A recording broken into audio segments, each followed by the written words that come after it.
is PA Caldwell, all right?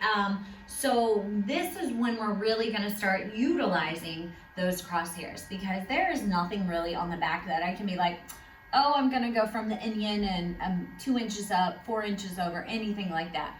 We are not really interested where the projection is going, but we're very interested in where it is coming out of. So with the PA skulls, or anything PA for that matter, we look at the crosshairs, all right? And we will line the crosshairs up to where we want to go for these projections. So the PA Caldwell and PA no angle 3 and 4, lucky for you guys, are positioned exactly the same. So the PA Caldwell only uses the OML. The OML has to be perpendicular to the IR. Now this one's a little bit easier than the AP Towns, because the AP Towns patients bringing their chin down.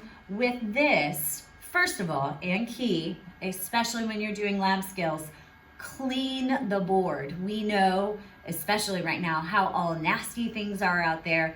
If somebody's putting their face on the board, please make sure you clean it first. We'll have little alcohol swabs. Clean it before you put any of your teachers' faces on there, please and thank you. All right, so we are going to, easy enough, start with telling the patient or instructing the patient to put their forehead and nose resting up against the IR. Now I know Mr. Scully doesn't have a nose to rest up against there, but let's just pretend he does. So the nose and forehead will rest up against there, and that's a good starting point. Then you can look for that OML and determine if it is perpendicular to the IR or not. All right, so the OML is perpendicular. We're not using the IOML on this one, only the OML. So OML is perpendicular. Again, you want to look at the patient from the back and from the side. Make sure that there's no tilt or rotation going on. All right, so make sure that things are looking really good. And we want to exit at the nasion. The nasion is right up here at the bridge between the frontal and nasal bones. You want to put that nasion right there at that crosshairs. So once you have that positioned, look and see, make sure everything's nice and straight. This is when I need an extra hand here.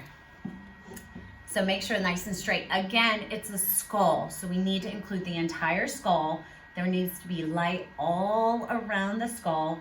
Puff their hair down if you need to, and make sure that you're exiting at the nasion. All right, so that is that, and we'll go into more detail in a minute.